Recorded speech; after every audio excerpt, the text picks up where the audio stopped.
이 하나님의 전신갑주에 대한 부분은 주일학교에서도 그렇고 굉장히 많이 들었을 줄로 압니다. 말씀을 준비하면서 전신갑주를 6개로 나누어서 설명을 합니다. 그리고 이것은 소아시아에 있던 에베소 교회 성도들이 아니라 사실은 그들의 나라를 집어삼킨 로마나 당시의 병사들의 모습을 상기시켜 주는 거예요. 그러니까 전쟁에 대한 후유증이 사라진 지 얼마 안 됐거나 진행 중인 가운데 있었던 일이에요. 그러니까 만약에 지금 우리에게 6.25에 대한 이야기나 또 일제 침략에 관한 이야기를 이렇게 하면 공감은 하지만 우리가 피부로 느끼는 것은 심각하지 않으리라고 생각해요. 하지만 조중혜 집사님 같은 경우는 직접 몸으로 겪으신 일이잖아요. 6.25 같은 경우는. 그렇기 때문에 그 부분이 우리가 느끼는 체감보다 훨씬 더 강하고 또 심각하게 받아들일 거예요. 지금 전쟁 중이고 또 전쟁이 끝난 지 얼마 되지 않은 일에 대한 이 병사들의 모습을 기억하라고 하는 것은 단순히 그들에게 흥미를 주기 위한 또는 단순히 그들의 병사의 모습을 기억하게 하는 정도가 아니라 이것을 통해서 죽느냐 사느냐, 그러니까 가장 중요한 문제잖아요. 사실은 우리가 이 땅에 먹고 사는 또는 성공하고 잘 사는 이런 것들조차도 사실 전쟁 앞에서는 문제가 되지 않아요. 지금 당장 죽느냐 사느냐가 문제가 되는데 성공을 한다든지 부자가 된다든지 이러한 일들은 전쟁에 비하면 사실 아무것도 아니죠. 그러니까 사실 영적 전쟁으로 설명하면서 하나님이 전신갑주를 취하라고 하는 것은 전쟁을 하란 이야기고 또 전쟁 중으로 살아가란 얘기예요. 그러니까 지난 시간에 말씀드린 것처럼 전신갑주를 잠깐만 입어보고 벗어놓는 게 아니에요. 그냥 입고 사는 거예요. 전쟁 중이란 얘기입니다. 우리의 눈에는 그렇다고 우리가 전신갑주와 관련된 그런 모양의 옷을 입지 않잖아요. 상징적인 부분이 없지 않아 있지만 전신갑주를 입고 살아가는 사람이 어디 있겠느냐 말이에요. 그러니까 그 상징적인 의미를 안고 살아가라는 얘기예요. 그것이 전쟁 중이라고 하는. 그래서 우리가 말씀에도 보면 13절에부터 읽었습니다만 13절에 보면 모든 일을 행한 후에 끝쪽에 보면 서기 위함이라고 했고 또 14절 서서라는 말로 시작을 합니다. 앉아있는 것과 서는 것은 단순한 자세를 의미하는 게 아니라 긴장된 상태죠. 서 있다는 것은 움직이기 위해서 바로 움직일 수 있는 그런 조건을 부여하잖아요. 앉아있다는 것은 앉아서 움직이기는 불편하니까 또 일어나야 하고 그 준비 과정이 필요하잖아요. 그러니까 얼마든지 앉아있다가 일어날 수 있고 움직일 수 있어요. 하지만 이 영적 전쟁이라고 하는 것은 지금 전쟁을 하고 있는, 그래서 우리의 눈에는 가시적으로 무슨 갑옷을 입거나 투구를 쓰거나 그런 거 아닙니다만 그것이 주는 상징적인 의미를 착용하고 있는 것처럼 늘 우리가 그것을 안고 살아가는 것처럼, 그래서 영적인 전쟁을 하고 있는, 늘 서 있다는 얘기가 정말 서서 있는다는 건 아니잖아요. 그러니까 긴장감을 가지고 영적 전쟁을 하는 것과 같이 살아가라고 하는, 특별히 에베소 교회라서 그런 걸 수도 있습니다. 말씀드린 것처럼 소아시아에 있는 많은 교회들이요, 빌립보 교회나 데살로니가 교회나 고린도 교회나 다양한 소아시아 지역의 교회들이 있지만 그 가운데서 특별히 에베소 교회는 그 지역적 특징이 이게 문화가 활발하게 이루어질 만한 교통 요지였어요. 그러다 보면 이 다양한 문화들을 겪게 돼요. 그 다양한 문화가 그 지역을 발달시킬 수는 있지만 또 한편으로는 이 1세기라고 하는 것이 그리스 로마 신화라고 하는 것이 팽배해 있을 때란 말이에요.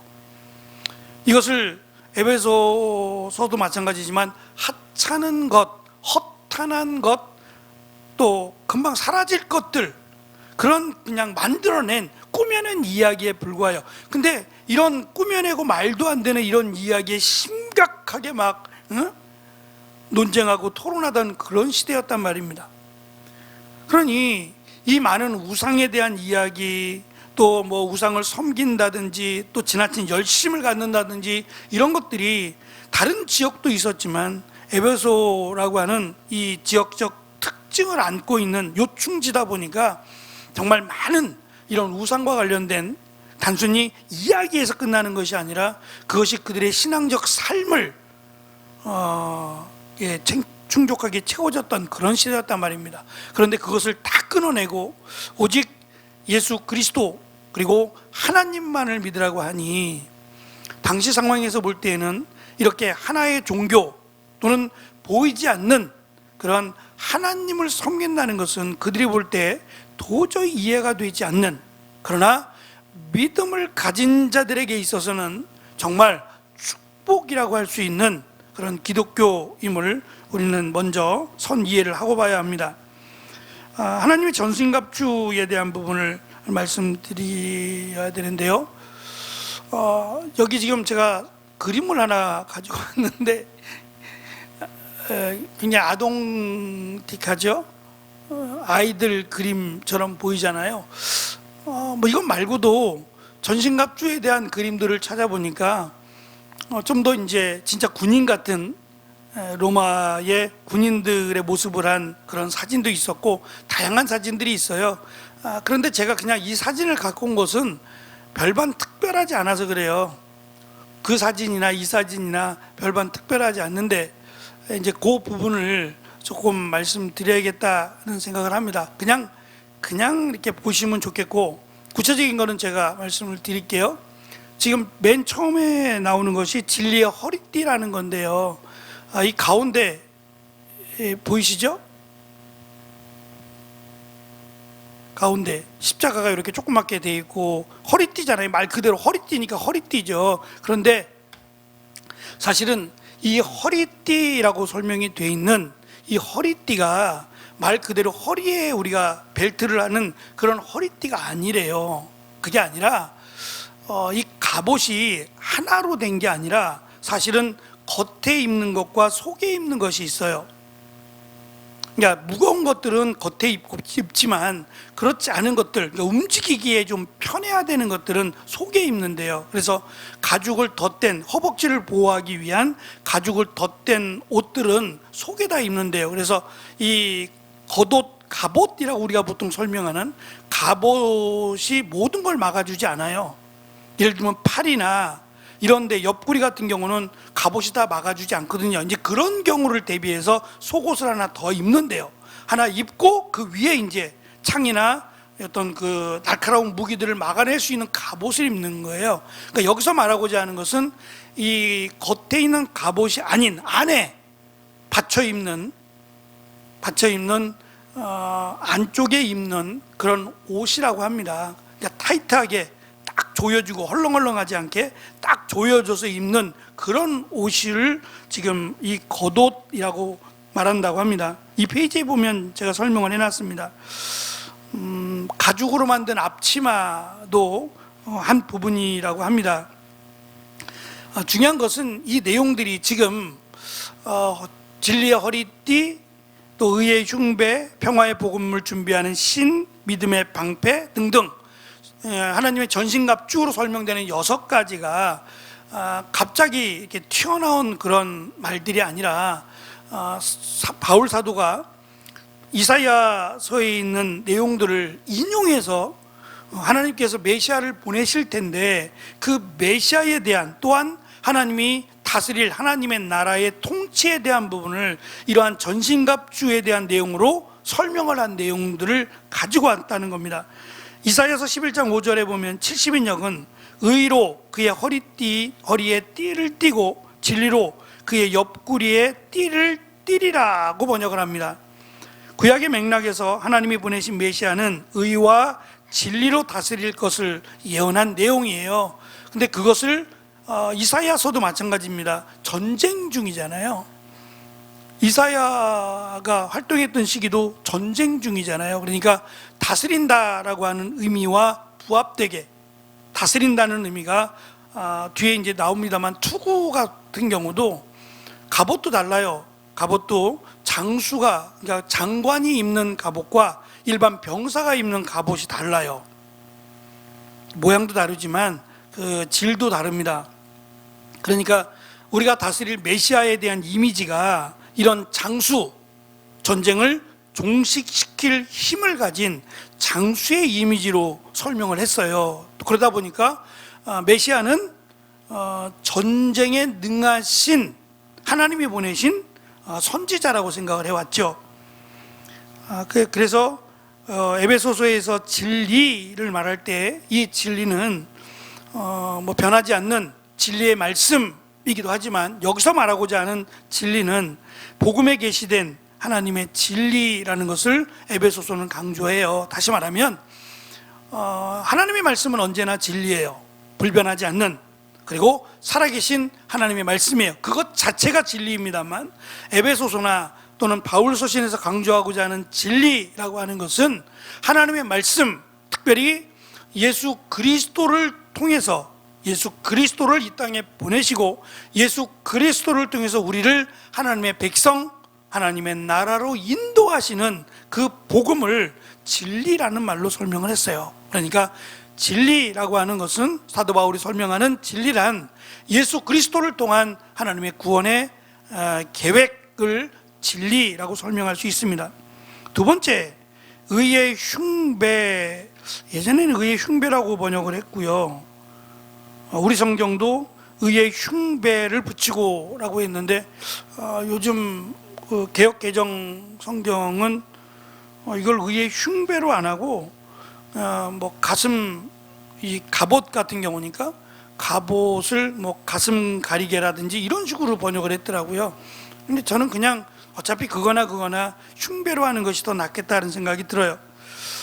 여기 보시면 로마 병사에게, 당시에 로마 병사를 기준으로 놓고 보면 이 흉배는 뭐 창이나 칼뿐만 아니라 화살로부터 가슴을 보호하기 위한 가슴을 덮는 갑옷이었어요. 엄격하게 말하면 가슴을 보호하기보다는 심장을 보호하는 거예요.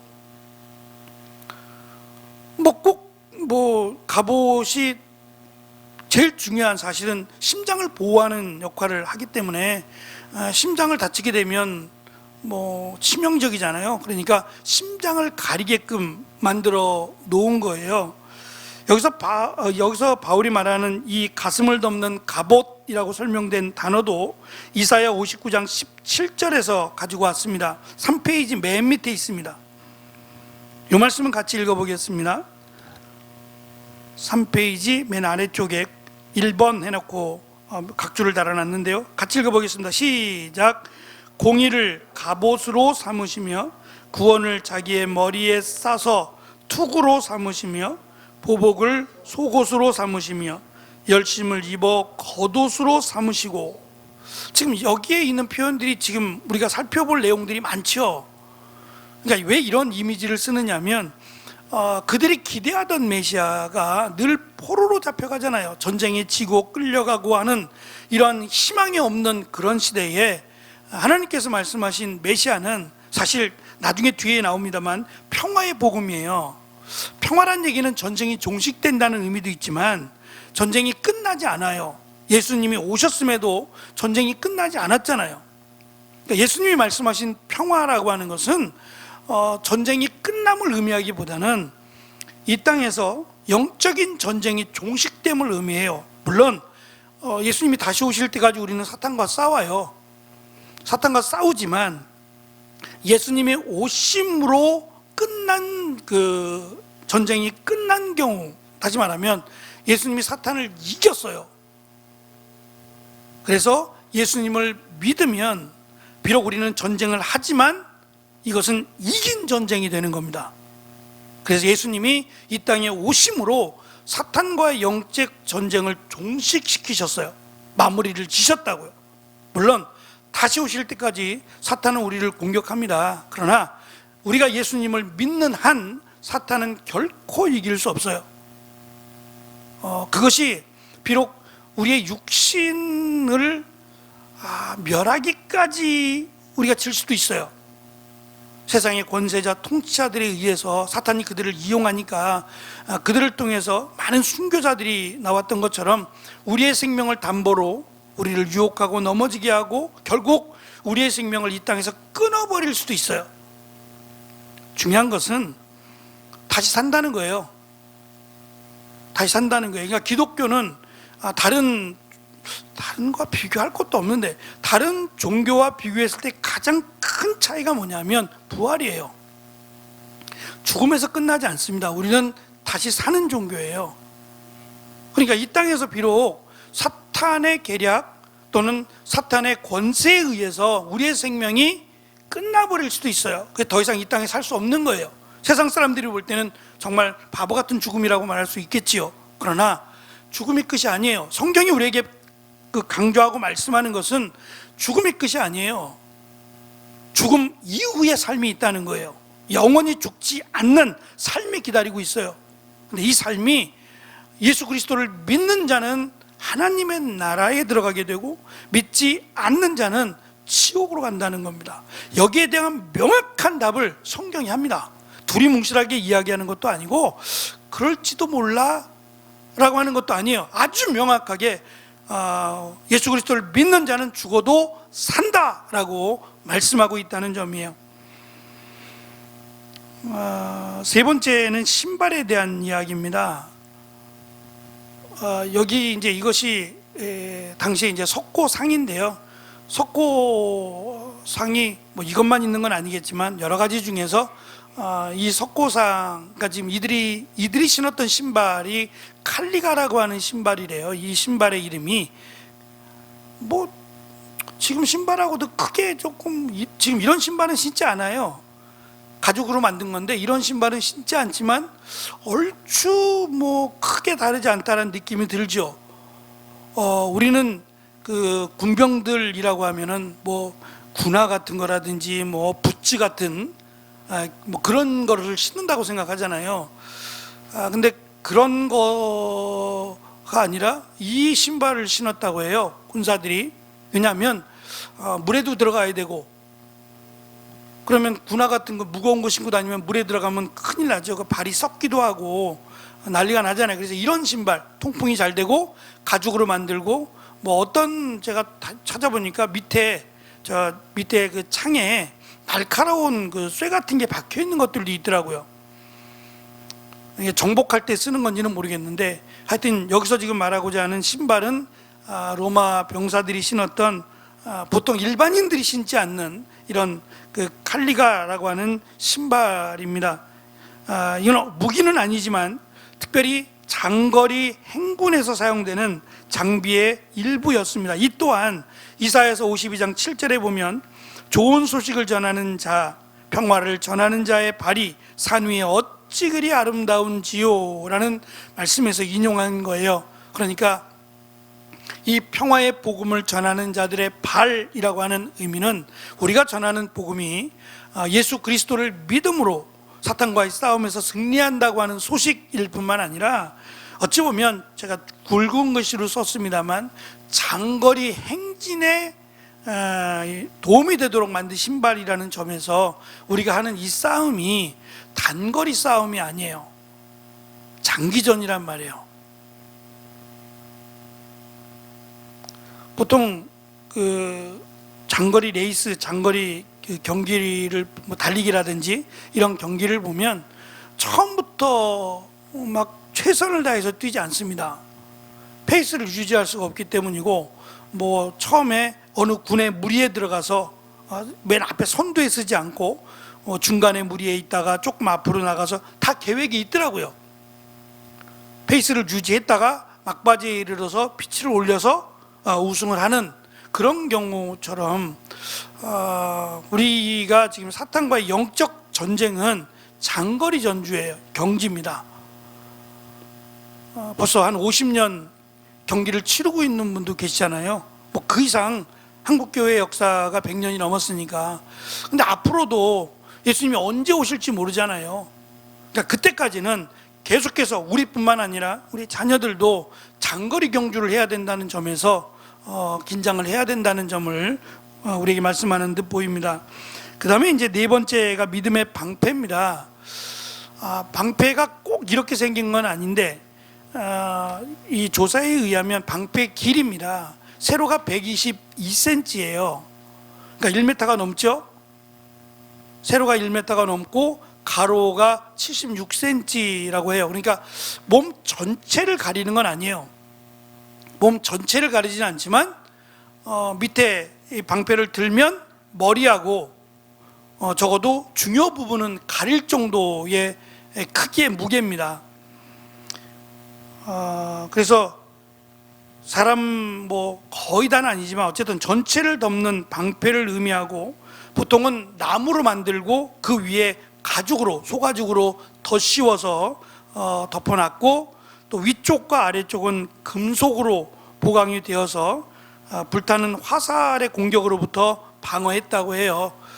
위쪽이나 아래쪽은 이들이 쓰는 전술이 이 방패를 들고 앞만 향하는 게 아니라 위로 향하기도 하고 밑으로 내리 찍기도 하고 또 위로 쳐서 드는 이 다양한 전술이 있대요. 그러기 위해서는 위쪽이나 아래쪽에는 금속을 대서 상대방에게 치명적인 상처를 주도록 고안된 거라고 해요. 그러니까 다양한 연구를 통해서 만든 거라고 합니다. 이 말을 지금 하고자 하는 것은 나중에 뒤에 나옵니다만 이게 그냥 설렁설렁하는 전쟁이 아니란 얘기예요.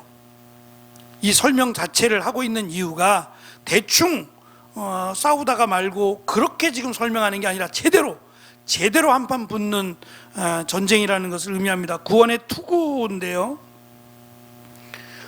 지금 말씀드린 것처럼 이 투구가 좀씩 다릅니다.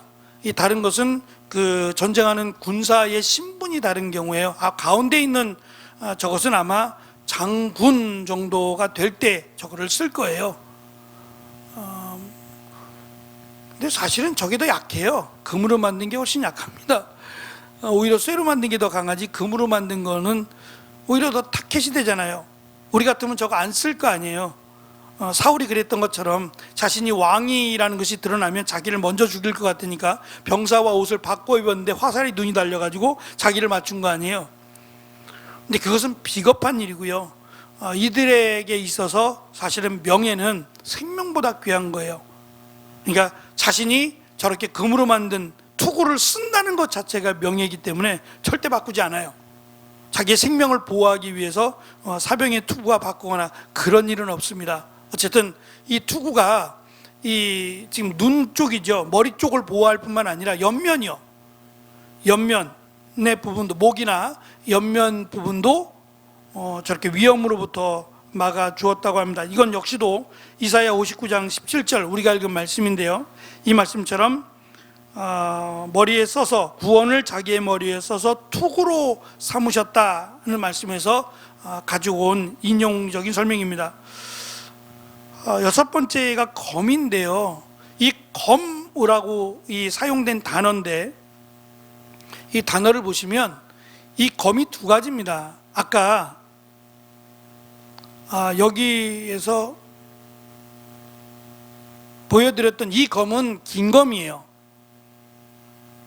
앞에 이제 방패가 있기 때문에 이 방패로 맞고 칼로 공격을 하기 위해서는 방패의 길이보다 더 길어야 되니까 여기서의 검은 긴 검이에요. 그런데 지금 여기서 지금 설명하는 검이라고 하는 것은 단검이에요.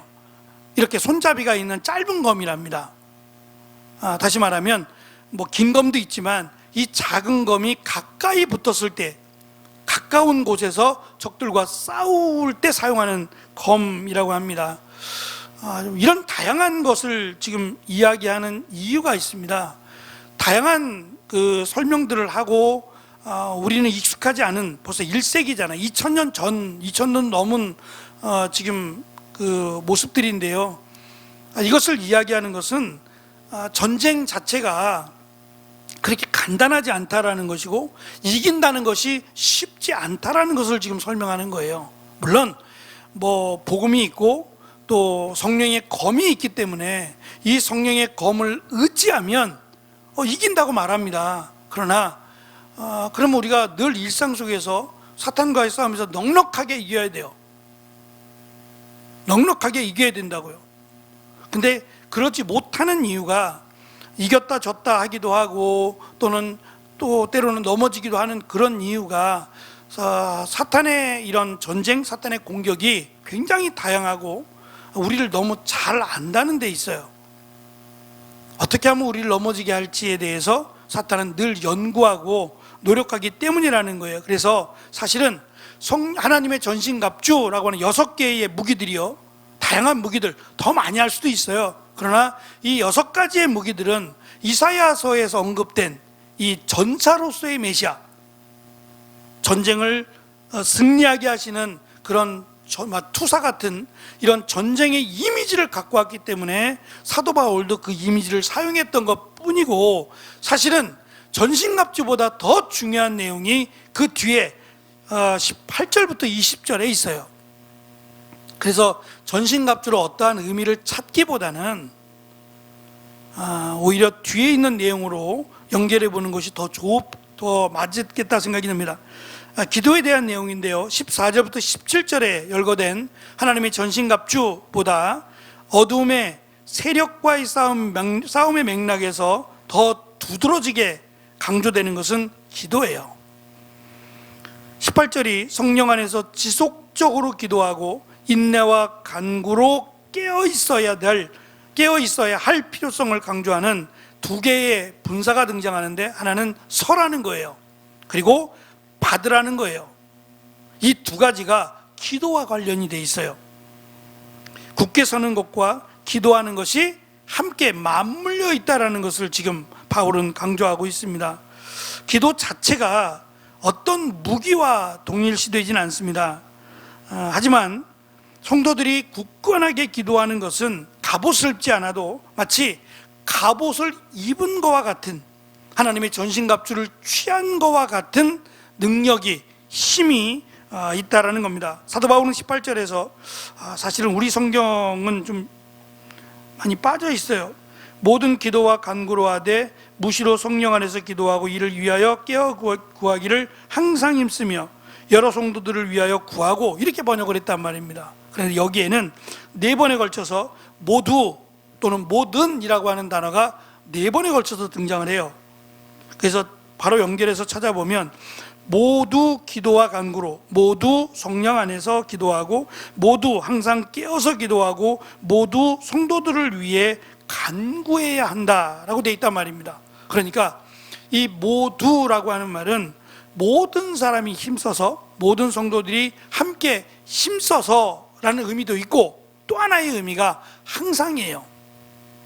어떠한 경우든지 항상이라고 하는 단어가 따라가요. 그러니까 기도는 정말 아무 때나 할 수 있잖아요. 그리고 어느 곳에서나 할 수 있잖아요. 시간과 공간의 제약을 받지 않잖아요. 심지어는 내가 지금 마음이 막 급하고 또 정말 기도해야 돼요, 이런 다급한 때가 오면 운전하면서도 기도하죠. 어떻게 해요?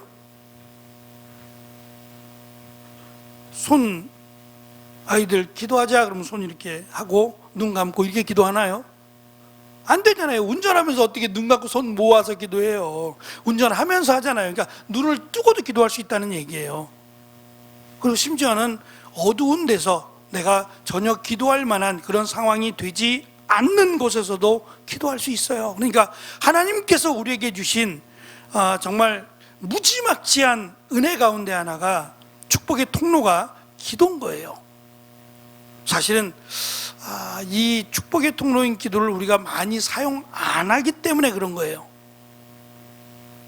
하나님은 주시겠다고 기도하라는 거 아니에요. 반대로 놓고 보면 우리는 안 받겠다고 기도 안 하는 거예요. 기도하면 하나님이 응답하시겠다 그랬잖아요. 응답 안 한다면 기도에도 의미가 없는 건데, 응답하시겠다고 약속을 했는데 기도를 안 한다는 것은 안 받겠다는 얘기잖아요. 그러니까 우리에게 주신, 어쩌면 지금 성령의 전신갑주에 가려져 가지고 아까 제가 막 그 그림으로 보여드리고 막 그랬던 것처럼 여기에 가려져서 진짜가 마치 퇴색되어 버린 느낌을 받았어요. 사실 전신갑주는 이거보다 더 많을 수도 있어요. 6개가 아니라 7개, 8개 뜯어보면 더 많을 수도 있다고요. 그러나 실제는 그것을 직접 우리가 만들어 입고 착용하고 그런 건 아니잖아요. 상징적인 부분인데 그만큼 심각하게 또 서서 적극적으로 전쟁하라는 그런 말씀을, 이런 이미지들을 사용해서 한 것뿐이고, 실제로 우리에게 전신갑주는 하나님의 말씀과 기도예요. 이 두 가지가 전신갑주 그러면 여러 가지가 떠오르지만 실제는 이것보다 훨씬 더 강력한 힘과 능력을 가진 도구가 하나님이 우리에게 주신 말씀과 기도라고 하는 사실을 설명합니다. 그래서 성령 안에서 하나님의 거처에 지어지고 성령으로 충만함을 받은 사람들은 성령의 감동과 인도를 받아 아버지께 기도합니다. 우리가 무엇을 기도해야 할지 모를 때라도 성령은 우리를 도우시며 하나님의 뜻과 완벽하게 일치하는 무한의 탄식으로 우리를 위해서 중보하신다고 말씀합니다. 심지어 바울은 자신이 쇠사슬에 묶인 사신으로 설명을 해요. 오늘 말씀에 보면 사신이라는 것은 대사예요. 지금으로 보면 대사인데 대사를 누가 사슬로 묶어요? 이거는 아이러니한 표현이에요. 누가 대사를 사슬로 묶어요? 대사는 그 나라의 대표자, 왕이 됐든지 대통령을 상징하는 거예요. 그러니까 그 나라의 대사를 함부로 다룰 수가 없는 거예요. 그 대사라고 하는 직책 때문이 아니라 그 나라의 대통령이나 그 왕을 대표하는 사람이 대사이기 때문인데, 그런데 지금 바울은 하나님의 대사예요. 복음의 대사라고요. 예수 그리스도로부터 임명받아 복음의 전달자로 나섰는데 이들이 자기를 몰라보고 감옥에 가두었다는 거예요. 제가 이 사슬, 로마에 있는 이 사슬을 좀 찾아봤더니 베드로가 이 감옥에 갇혔던 거하고 또 바울이 감옥에 갇혔던 사슬에 대한 이미지들이 있더라고요. 1세기 때 이게 어떻게 남아있는지 모르는데 우리는 보통 감옥이라고 생각을 많이 하잖아요. 근데 감옥에도 이렇게 사슬들을 벽에다 박아가지고 거기서 사슬을 묶어놓은 거예요. 왜 묶어놓냐면 눕지 못하게 해요. 그러니까 사슬에 묶여서 서 있는 거예요. 이게 얼마나 고통스럽겠어요. 사실은 피곤하면 눕고 싶고 앉고 싶은데 이 사슬이 묶여가지고 손과 발을 다 묶어놓은 거예요. 벽에다 박아가지고. 그러니까 그냥 서서 고통을 당해야 되는 거예요. 이걸 사슬이라고 말하는데 이 사슬에 묶여있는 자신이 마치 사신이고 대사라는 거예요. 근데 사람들이 자기에 대한 가치를 몰라준다는 거죠. 그래서 바울은 두 가지를 이야기해요. 하나는 자기가 끝까지 이 복음의 진리를 전하는 이 일을 이런 그 육체적인 고통이나 뭐 이런 것들에서 넘어지지 않도록 끝까지 내가 이 일을 감당할 수 있도록 기도해 달라라고 하는 요청이고, 또 한 가지 요청은 지금 에베소 교회 성도들에게 하는 요청이에요. 나도 고난을 당한다는 거예요. 나도 고난을 당하니 너희가 고난 당할 것을 두려워하지 말라는 거예요. 하나님이 힘이 없어서 내가 고난을 당하게 만드신 게 아니라는 거죠. 그리고 고난을 당하는 중에도 기도한다는 거예요. 근데 사실 우리의 기도는 이 관점이 응답에 있어요. 그러니까 응답이 되어야 하나님이 역사한다고 생각해요. 내가 하나님 이렇게 되길 원합니다 해서 응답이 돼야 하나님이 내 기도를 응답했다고 생각한다고요. 성경은 그렇게 말씀하지 않아요. 응답이 안 돼도 하나님은 응답하신 거예요. 우리가 할 수 있는 일은 내가 바라던 대로 이루어지는 게 아니라 하나님의 뜻이 그 가운데 이루어지는 거잖아요. 내 뜻이 아니라 이 기도를 통해서 하나님의 뜻이 이루어지고, 그리고 내가 볼 때에 내 뜻이 이루어지지 않았어요. 이루어지지 않았는데도 하나님의 뜻이 이루어진 거예요. 왜냐하면 기도했으니까. 하나님이 그 기도를 듣지 못하시는 것도 아니고 외면하신 것도 아니에요. 들으신다고 약속하셨어요. 그 들으신다라고 하는 존재는 응답이 포함되어 있어요. 우리가 자녀들이 요청을 하면 안 들었으면 모를까, 들었다면 이게 급한 일일수록 서두르지 않을까요? 세상에 사는 사랑하는 자녀들 부모와의 관계에서도 만사를 제쳐놓고 그 일 먼저 해결하려고 하지 않아요? 제일 중요한 일이 되니까. 하물며 지금 감옥에 갇혀 있어요. 너무 고통스럽고 힘든 중에 바울이 기도 안 하냐고요. 기도함에도 불구하고 바울이 갇혀 있는 것은 하나님이 바울이 죄를 지어서 그런 것도 아니고 바울의 기도를 하나님이 듣지 않으신 것도 아니에요. 분명히 응답하셨다고요. 다만 이것을 통해서 하나님이 하시고자 하는 일이 있어요. 저는 그것이 믿음이라고 생각해요. 우리가 기도합니다. 그러나 내 뜻대로 응답이 안 돼도 하나님은 반드시 응답하세요. 그리고 하나님의 뜻을 이루어 가신다고요. 그러니까 내 뜻대로 이루어지지 않아도 하나님의 응답이고 또 하나님의 뜻이 이루어진다면 우리는 이 일에 대해서 감사할 수밖에 없잖아요. 믿음이 약할수록 믿음이 우리의 뜻이 이루어지기를 원해요. 응답되기를 원하고. 근데 만약에 응답이 안 되면 실망하잖아요. 실망하고 하나님이 나를 사랑하지 않는다고 그 연약한 모습이 드러나자니까 신앙이 성장한다, 장성한다고 하는 의미는 내 뜻이 아니라 하나님의 뜻이 우선이 되는 믿음이 저는 잘하는 믿음 같아요. 기도를 많이 하고 또 뭐 다 중요합니다. 다 좋은데 거기에 대한 우리의 자세가 내 뜻이 아니라 하나님의 뜻이 이루어지기를 위해서 기도하는 거예요. 이것이 성숙한 자의 기도라고도 말할 수 있을 겁니다. 하나님의 전신갑주에 가려져서 기도라고 하는 하나님이 주신 놀라운 축복과 이 영적인 무기를 소홀히 하지 않고 우리가 항상 어떠한 때라도 기도할 수 있음에, 그리고 기도함으로 하나님의 뜻이 우리 가운데 이루어지는 이 귀한 은혜가 우리 가운데, 또 가정 가운데, 우리 교회 가운데, 우리가 기도하는 제목들 가운데 이루어지는 귀한 은혜가 있기를 축원합니다. 기도하겠습니다.